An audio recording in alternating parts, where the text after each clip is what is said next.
سلطنتیں قائم کرتی ہیں، اس قوم نے تجارت کے بلبوتے پر، یعنی اتنا زبردست ٹریڈ تھا ان کا، ایسے عقل مند لوگ تھے کہ تجارت کے بلبوتے پر انہوں نے اپنی سلطنت کو قائم کیا، اور ان کی تجارت بڑھتے بڑھتے جو آج جس کو ہم عرب شریف کہتے ہیں، وہاں مشرق عراق کے جنوبی حصے سے ہوتے ہوئے حضرموت یعنی یمن تک پھیلی ہوئی تھی۔ اس قوم نے تجارت کا ایک ایسا جال بنایا کہ یہ حکومت کرتے چلے گئے۔ اچھا، پہلے کے دور میں ایک بڑی عجیب بات ہوتی تھی کہ تجارتی قافلے جاتے تو جہاں پانی ہوتا وہاں ضرور پڑاؤ ڈالا جاتا، اور جہاں پانی ہوتا وہاں ڈاکو بھی ہوتے، وہ تجارتی قافلوں کو لوٹ لیتے۔ معلوم تھا کہ یہاں پانی ہے تو یہ لوگ آئیں گے، تجارتی قافلے والے آئیں گے۔ تو اس قوم نے کیا پلان کیا کہ انہوں نے وہ ٹیکنیک دریافت کی کہ یہ اپنے اس قافلے میں اپنے ساتھ پانی لے کر چلے جاتے، اور اس کی وجہ سے یہ ان تمام چیزوں سے بچ گئے اور اپنی تجارت کو کامیاب کرنے میں قائم ہو گئے۔ اسی طرح میرے پیارے اسلامی بھائیوں، اس قوم کا زوال کیسے آیا؟ جو جیوگرافی اور تاریخ کے لوگ بتاتے ہیں کہ رومن لوگ جو تھے، عیسائی تھے، چونکہ یہ قوم آہستہ آہستہ بت پرست ہو گئی، بتوں کی پوجا کرنے لگی۔ پھر جو رومنز تھے، عیسائی تھے، حضرت عیسیٰ علیہ السلام کے آسمانوں پر اٹھائے جانے کے بعد اس قوم نے یہاں پر حملہ کیا اور یہاں کی اینٹ سے اینٹ بجا دی۔ آج بھی نبطی قوم عرب کے کچھ علاقوں میں پائی جاتی ہے، کچھ یہاں اس قوم کے افراد اپنے مخصوص لباس میں بھی موجود ہیں، ان کو بھی آپ کو دکھاتے ہیں، اور آج بھی عرب کے اندر نبطی قوم کے لوگ پائے جاتے ہیں۔ بعد میں یہ لوگ مسلمان بھی ہو گئے، لیکن میرے پیارے اسلامی بھائیوں، یہ تو وہ تاریخ ہے جو ہمیں جیوگرافی کی کتابوں میں ملتی ہے، مگر اب جو ہم نے سمجھنے کی کوشش کی، علماء سے یہاں بات کی۔ پیارے اسلامی، اس وقت آپ کو ایک نقشہ دکھایا جا رہا ہے، آپ دیکھیں کہ خیبر، اس کے بعد تبوک، اور تبوک کے بعد جو ہے عرب شریف اور جارڈن کا بارڈر ملتا ہے، اردن کا بارڈر ملتا ہے، اور یہ عرب شریف کے بارڈر کے قریب ہے۔ آپ کو یاد ہوگا مدائن صالح جو جگہ تھی، یہ اسی راستے پر یہ جگہ بھی موجود ہے، اور قوم ثمود اور قوم عاد کا ذکر قرآن میں بھی ملتا ہے، احادیث میں بھی ملتا ہے، اور بالکل وہی انداز ہے یہاں پر پہاڑوں کا، وہی انداز ہے یہاں گھر بنانے کا۔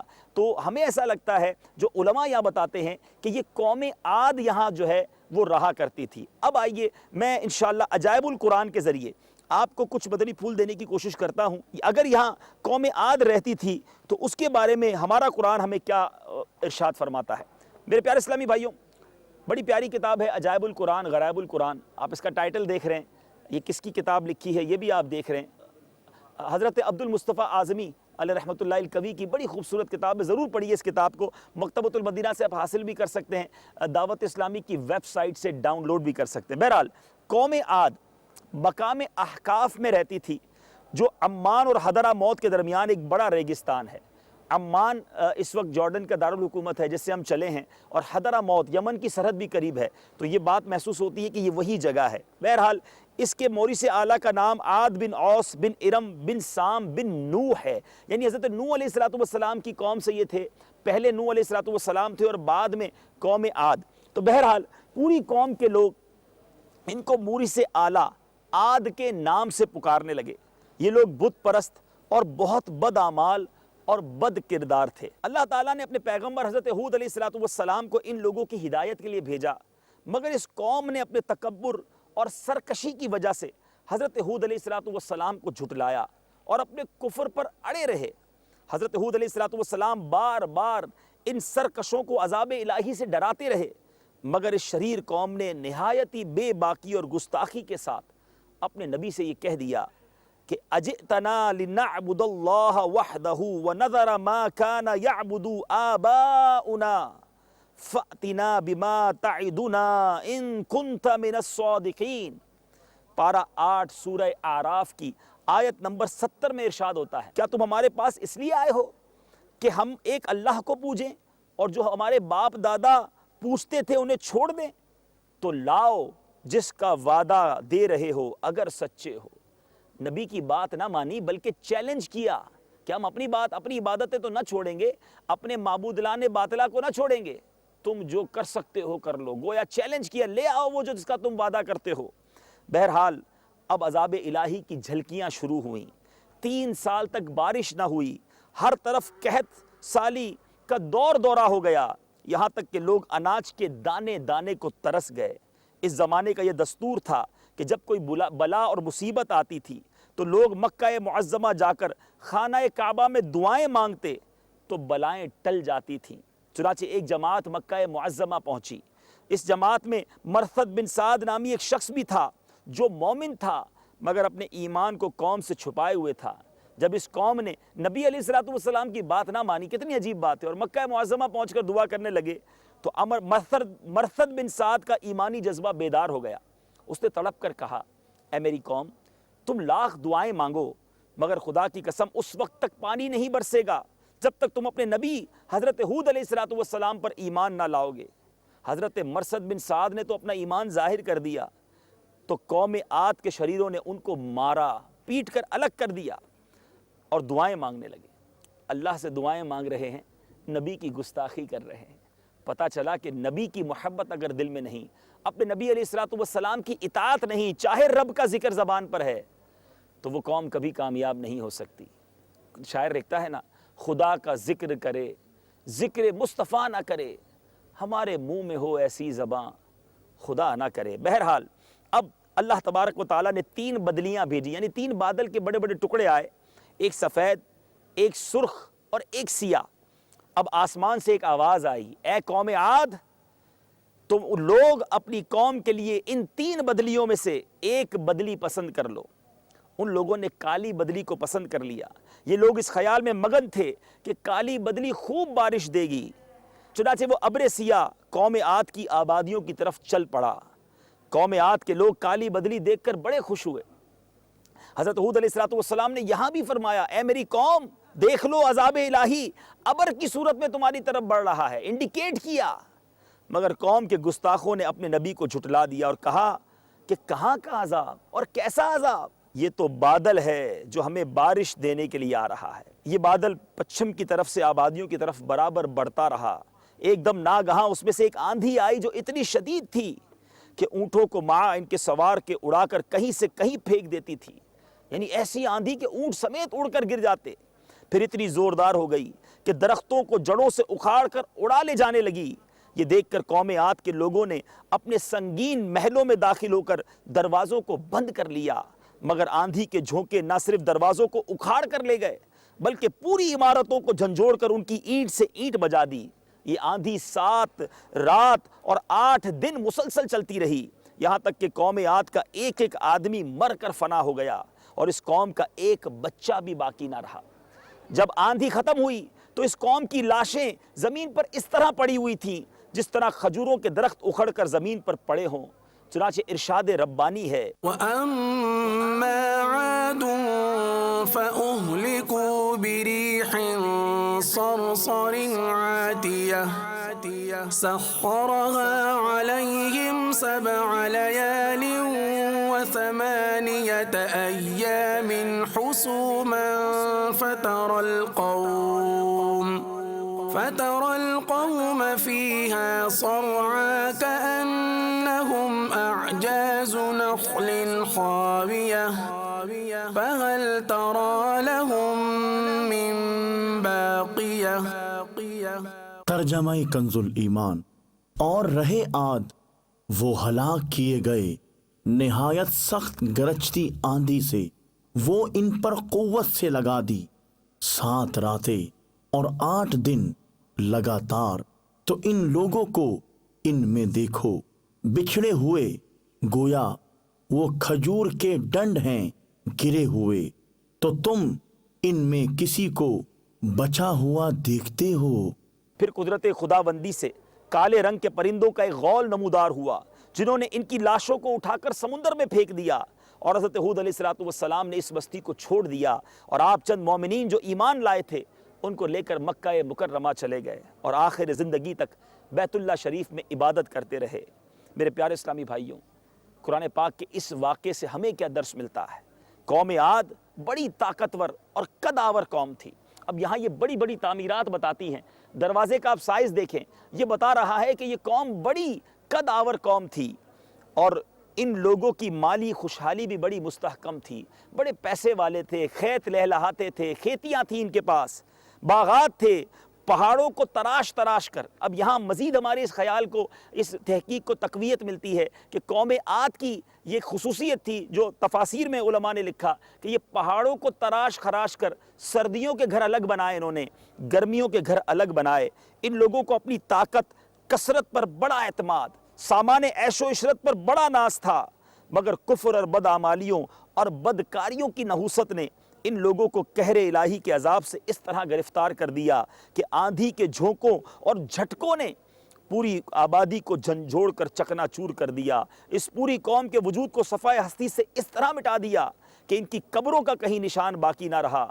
پھر ہم جیسی کمزور قوموں کا کیا حال ہوگا؟ ہم تو بڑے ناتوان ہیں, یہ بڑے قداور, بڑے طاقتور, مگر جب رب کی پکڑ آئی تو تباہ و برباد ہو گئے. میرے پیارے اور محترم اسلامی بھائیوں اور مدنی چینل کے ناظرین, ذرا سوچیں آپ, اس کر و فر والے محل, شاید دنیا میں کسی بادشاہ کے پاس ایسا محل تو نہیں ہوگا, 43 میٹرز لمبا, 30 میٹرز چوڑا, اور اس طرح کر و فر سے بنایا گیا جو 2200 سال گزرنے کے باوجود. اور اگر یہ قوم عاد کی نشانیاں ہیں تو یہ مزید پرانی بن جائیں گی, یعنی ہو سکتا ہے یہ 4-5 ہزار سال پرانی ہو, تو پھر بھی یہ محل ویسے کا ویسا موجود ہے. یہ کیسی عبرت ہے کہ محل تو ہے, مکان تو ہے, مکی کہاں ہیں؟ کر و فر تو نظر آ رہا ہے, مگر وہ کر و فر کرنے والے کہاں ہیں؟ ان کی جناب جاہ و حشمت تو نظر آ رہی ہے, مگر وہ لوگ کہاں ہیں؟ بڑے قد والے, بڑے طاقتور, بڑا پراؤڈ, بڑا تکبر. مگر رب عز و جل نے عذاب کون سا بھیجا کہ کہتے ہیں نا کہ وہ تنکے کو ہوا اڑا کر لے جاتی ہے, یعنی بڑی ہلکی چیز کو ہوا نارملی ہم مثال دیتے ہیں کہ تنکا ہے, یہ ہوا سے اڑ جائے گا, مگر ایسی طاقتور قوم پہ ہوا کا ہی عذاب بھیجا, آندھی بھیجی, اور وہ قوم برباد ہو گئی, اور پھر ہلاک و برباد ہو گئی. دنیا میں باقی نہ بچی. آج یہاں دنیا بھر کے سیاح آتے ہیں, انجوائے کرنے آتے ہیں. سچی بات تو یہ ہے, یہ جگہ پیغام دیتی ہے کہ جہاں میں ہے عبرت کے ہر سو نمونے, جہاں میں ہے عبرت کے ہر سو نمونے, مگر تجھ کو اندھا کیا رنگ و بو نے. جو آباد تھے وہ محل اب ہیں سونے, جگہ جی لگانے کی دنیا نہیں ہے. یہ عبرت کی جا ہے, تماشا نہیں ہے. میرے پیارے اسلامی بھائیوں, زمیں کھا گئی نوجواں کیسے کیسے, ہوئے نامور بے نشاں کیسے کیسے, زمیں کھا گئی نوجواں کیسے کیسے. خدارا اپنے محلات کو تعمیر کرنے, اپنے بیڈ روم کو سجانے, اپنے باتھ روم کو اچھا کرنے, اپنے گھر کو کشادہ کرنے کے لیے جتنی فکر ہم کرتے ہیں, کاش ہم اپنی قبر کو اچھا کرنے کی فکر کریں. یہ مقام ہمیں پیغام دے رہا ہے کہ دیکھو یہ مقام تو باقی رہا, مکان تو باقی رہا, مکین چلے گئے. آج میں اور آپ جس گھر میں رہتے ہیں سدا نہیں رہیں گے, مگر ایک گھر ایسا ہے جس پہ قیامت تک رہنا ہے. وہ کشادہ ہے کہ نہیں, وہ روشن ہے کہ نہیں, اس کی فکر کیجئے. اور اس کی فکر, اس کو روشن کرنے کے لیے آپ نمازوں کی پابندی کیجئے, گناہوں سے بچ کر زندگی گزاریے, تکبر کو اپنے قریب نہ آنے دیجئے, اور اپنے نبی علیہ الصلوۃ والسلام کے احکام کو مانیے. آج اس قوم نے اپنے نبی کی حکم کو نہیں مانا, اس کا حال آپ کے سامنے ہے. آج ہم اپنے آقا علیہ الصلوۃ والسلام کے کتنے احکام ہیں جو نہیں مانتے, ہم بھلائے بیٹھے ہیں, ہم سنتوں سے دور زندگی گزار رہے ہیں. خدارا اس عبرت کے مقام سے یہ عبرت حاصل کیجئے اور نیت کیجئے کہ ہمیں جو جو ہمارے آقا نے فرمایا ہے, ہم لبیک یا رسول اللہ کی صدا بلند کرتے ہوئے ان باتوں پر عمل کریں. نمازوں کی پابندی کریں, چہرہ پیارے آقا کی سنت کے مطابق سجائیں, لباس ہو تو نبی پاک کی سنت کے مطابق ہو. میرا اٹھنا بیٹھنا, کھانا پینا, میری معاش, میرا کاروبار, میری فیملی, جو کچھ ہو سنتوں کے مطابق زندگی گزرے, تو پھر انشاءاللہ آقا مدینہ صلی اللہ علیہ وسلم کے ساتھ ساتھ ہمیں جنت میں جانا نصیب ہوگا. رب کریم ہم سب کو اپنے گناہوں سے توبہ کرنے کی توفیق عطا فرمائے. یہاں اور بھی بڑے عجائب اور غرائب اور عجیب و غریب نظارے ہیں. مکان ہیں, مکین نہیں ہے, پہاڑ تراش کر غار بنائے گئے ہیں, اور ان کی اور بھی بہت ساری چیزیں ہیں, وہ آپ کو دکھاتے ہیں. دیکھیے مگر عبرت کی نگاہ سے. توبو الی اللہ, استغفر اللہ, صلو علی الحبیب صلی اللہ تعالی علی محمد صلی اللہ علیہ وسلم. پیارے اسلامی بھائیوں, یہ جن نبطیز کا ذکر ہم نے کیا تھا, یہ ماڈل کے طور پر ان نبطیوں کا لباس پہن کے بھی یہاں کچھ لوگ کھڑے ہیں. انہوں نے بازار بھی ایک بنایا ہوا ہے, اونٹ اور گھوڑے بھی کھڑے ہیں, یعنی ایک منظر بنانے کی ایسا لگتا ہے کوشش کی ہے. تو پرانے جو نبطیز تھے ان کا لباس ایسا ہوا کرتا تھا. تو صلو علی الحبیب صلی اللہ علیہ وسلم. جلال, ہاں, اے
جب گیا دنیا سے خالی ہاتھ تھا،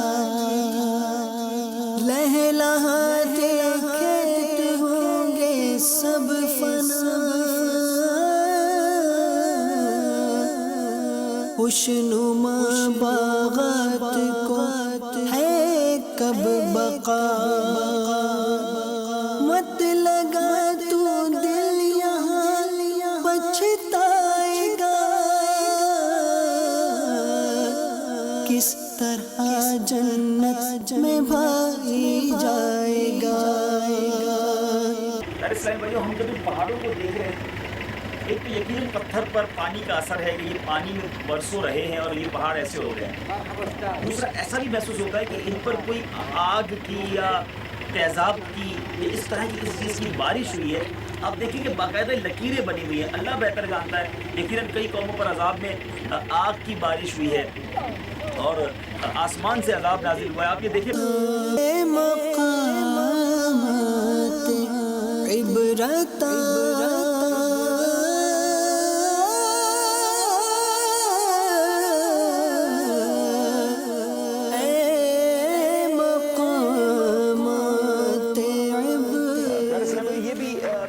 ان لوگوں کا مکان ہے اور ہم اندر جانے کی کوشش کرتے ہیں اور آپ کو اندر کے بھی کچھ مناظر دکھاتے ہیں۔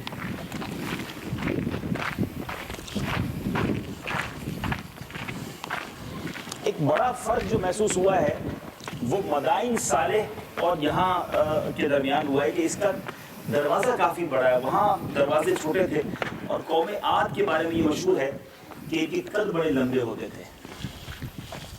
اور آپ دیکھیں کہ بالکل ایک چھوٹا سا، اتنی ساری محنت کر کے دروازہ بنایا گیا ہوگا، اور اندر جو بیڈ روم کہہ لیں یا مکان کہہ لیں، یہ تو بالکل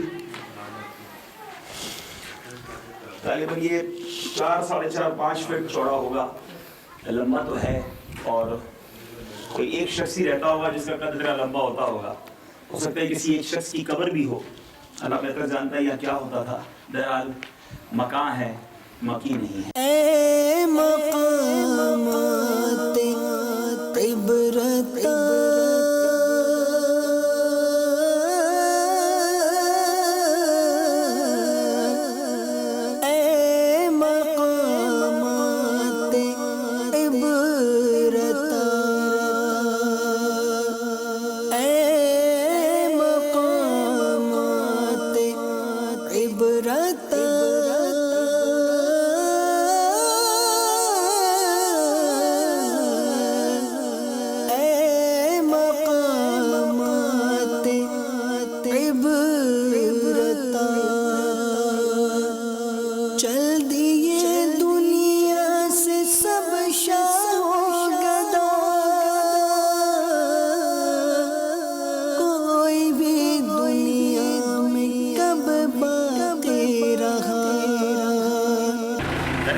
وادی موسیٰ میں موجود ہیں، پیٹرا جو دنیا کا ایک عجوبہ ہے، وہاں پر ہم نے اس کی ریکارڈنگ کر لی ہے، نماز ظہر ادا کی ہے بندی کا۔ اب ہم جا رہے ہیں عین موسیٰ، یہ وہ جگہ ہے جہاں حضرت موسیٰ علیہ السلام کے نام سے ایک چشمہ مشہور ہے، وہاں جاتے ہیں، اس کی ہم بھی زیارت کرتے ہیں، آپ کو بھی کراتے ہو۔ اس کے بعد ہم ایک اور قدرت کا ایسا عجوبہ ہے، شاہکار ہے قدرت کا، سمندر ہے، مطلب اس میں حیات نہیں ہے، اس سمندر بھی کو بحر میت یعنی ڈیڈ سی کہا جاتا ہے۔ یہ وہ عبرت ناک جگہ ہے جہاں حضرت لوط علیہ السلام کی قوم پر عذاب آیا تھا۔ یہ عذاب کیسے آیا، واقعہ کیا تھا، اس سمندر کے بارے میں لوگ کیا کہتے ہیں، سائنٹیفکلی کیا پرابلم ہے جس کی وجہ سے وہاں کوئی جاندار چیز نہیں ہوتی، وہ ہم آپ کو بتائیں گے، ہمارے ساتھ رہیے گا۔ صلی اللہ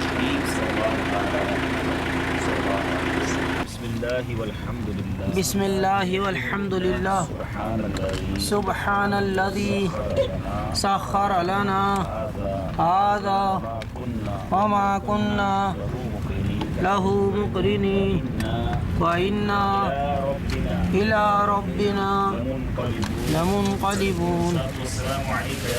الصلاة والسلام عليك يا نبي الله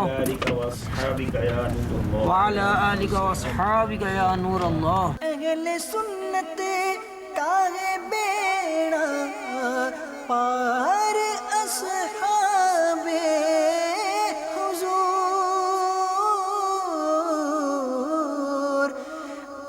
اصحاب حضور نجم ہے اور ناؤ ہے فطرت رسول اللہ کی. یہ صحابہ سے ہیں جو وابستہ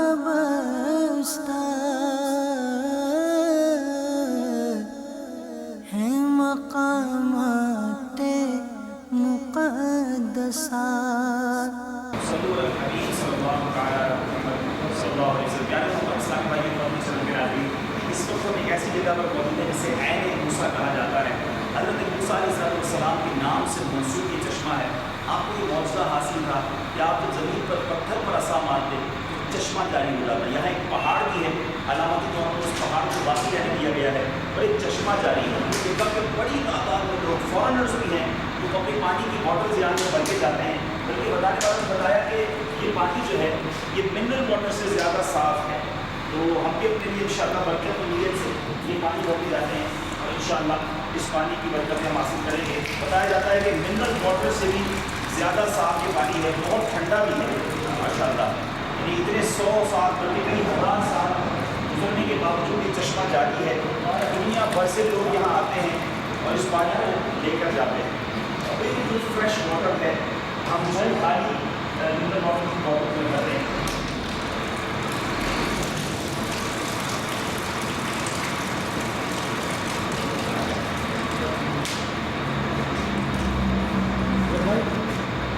نبی علیہ السلام کی نسبت سے یہ پانی ہوتی ہے، اس میں برکت ہوگی. باقی کہتے ہیں اللہ تعالیٰ اس کنویں کی اس چشمے کی برکت سے ہمیں حوض کوثر پر پیارے آقا علیہ السلام کے ہاتھوں جام کوثر عطا فرمائے اور وہاں کی پیاس سے محفوظ فرمائے. اللہ تعالیٰ اس مبارک مقام یقیناً حضرت موسیٰ علیہ السلام تشریف لائے، ان کے قدموں کی برکت سے رب کریم ہم سب کی مغفرت فرمائے. صلو علی النبی صلی اللہ علیہ وسلم.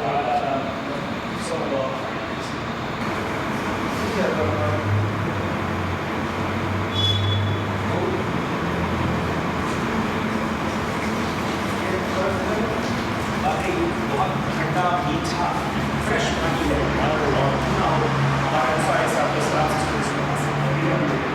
یہ مقامات مقدسہ، یہ مقامات مقدسہ اللہ والوں سے ہیں جو وابستہ ہیں مقامات مقدسہ. یہ مقامات مقدسہ، یہ مقامات مقدسہ. میرے پیارے اور محترم اسلامی بھائیوں اور مدنی چینل کے ناظرین، ہم نے قرآن پاک میں کئی بار تلاوت بھی کی، سنی بھی ہوگی سورہ 3. اللہ تعالیٰ 12:30 سورہ 3 میں ارشاد فرماتا ہے بسم اللہ الرحمن الرحیم والتین والزیتون وطور سینین وہذا البلد الامین. انجیر کی قسم اور زیتون اور طور سینا اور اس امان والے شہر کی. لقد خلقنا الانسان فی احسن تقویم، بے شک ہم نے آدمی کو اچھی صورت پر بنایا. ثم رددناہ اسفل سافلین، پھر اسے ہر نیچی سے نیچی سی حالت کی طرف پھیر دیا. الا الذین آمنوا وعملوا الصالحات فلہم اجر غیر ممنون، مگر جو ایمان لائے اور اچھے کام کیے کہ انہیں بے حد ثواب ہے. فما یکذبک بعد بالدین، تو اب کیا چیز تجھے انصاف کے جھٹلانے پر باعث ہے. الیس اللہ باحکم الحاکمین، کیا اللہ سب حاکموں سے بڑھ کر حاکم نہیں. اس صورت میں اور بہت سارے مدنی پھول دیے ہوئے ہیں، مگر یہاں ایک عجیب نظارہ ہم نے یہ وادی موسیٰ میں ہم نے دیکھا. والتین انجیر کو کہتے ہیں اور زیتون زیتون کو کہتے ہیں، مگر یہ دونوں درخت بالکل برابر میں لگے ہوئے ہیں. It's amazing. آپ دیکھیں انجیر کا پھل ابھی کچا ہے اور یہ درخت انجیر کا ہے. میرے مدنی چینل کے بہت سارے ناظرین نے شاید یہ درخت نہیں دیکھا ہوگا. یہ بڑا مبارک پھل اور جس کا ذکر قرآن میں ہے. انجیر ہے ہرے رنگ کے آپ دیکھ رہے ہوں گے، اور بالکل برابر میں ہی یہ زیتون کا درخت ہے، اور اس پہ آپ دیکھ سکتے ہیں بلیک کلر کے کالے رنگ کے زیتون بھی ہیں۔ گویا یہ ایک ایسا خوبصورت گلدستہ بنا ہوا ہے۔ والتین والزیتون، اللہ تعالیٰ ان مبارک درختوں اور اس پھل کے صدقے ہمیں جنت کے پھل بھی نصیب فرمائے۔ آئیے تو گواہ کر لیتے ہیں اپنے ایمان کا۔ الصلاۃ والسلام علیک یا رسول اللہ، الصلاۃ والسلام علیک یا رسول وعلی اللہ، آلک واصحابک یا حبیب اللہ۔ اے درختوں تم گواہ ہو جاؤ، میں مسلمان ہوں، میں مسلمان ہوں، حنفی ہوں، حنفی ہوں، قادری ہوں، قادری ہوں، عطاری ہوں، عطاری ہوں، لا الہ الا اللہ، لا الہ الا اللہ، محمد رسول اللہ، محمد رسول صلی اللہ، اللہ تعالی علیہ وسلم۔ صلی اللہ تعالی علیہ صلو وسلم، علی الحبیب صلی اللہ تعالی علیہ۔ بشکل رنگ و گل پر حقیقت میں خار ہے دنیا، ایک پل میں ادھر سے ہے ادھر، 4 دن کی بہار ہے دنیا۔ زندگی نام رکھ دیا کس نے، زندگی نام رکھ دیا کس نے، موت کا انتظار ہے دنیا۔ دراصل بھائیوں یہ پورا صحرائی اور پہاڑی ایریا ہے۔ اب کبھی یہاں گرمیوں میں بڑی گرمی ہوتی ہے، تو اگر آپ یہاں آنا چاہتے ہیں تو سردیوں میں آئیں گے، کم از کم ایسے موسم میں آئیں جس میں گرمی اور سردی برابر ہو۔ اگست کا موسم ہو گیا، سپٹمبر ہو گیا، یا جنوری فروری مارچ ہو گیا، وہ آپ کے لیے آسان رہے گا، ورنہ گرمیوں میں یہاں ٹریول کرنا، موو کرنا بہت زیادہ مشکل ہوگا۔ اور یہاں بہت دور دور تک کوئی دکان نہیں ہے، کوئی شاپس نہیں ہے، بہت سارا مشکل ہے۔ تو اپنے ساتھ پانی بھی رکھیں، کچھ ہلکا پھلکا کھانے پینے کا رکھیں، تاکہ یہ ٹریول جو ہے، یہ زیارات اگر آپ کرنا چاہتے ہیں تو اچھے انداز سے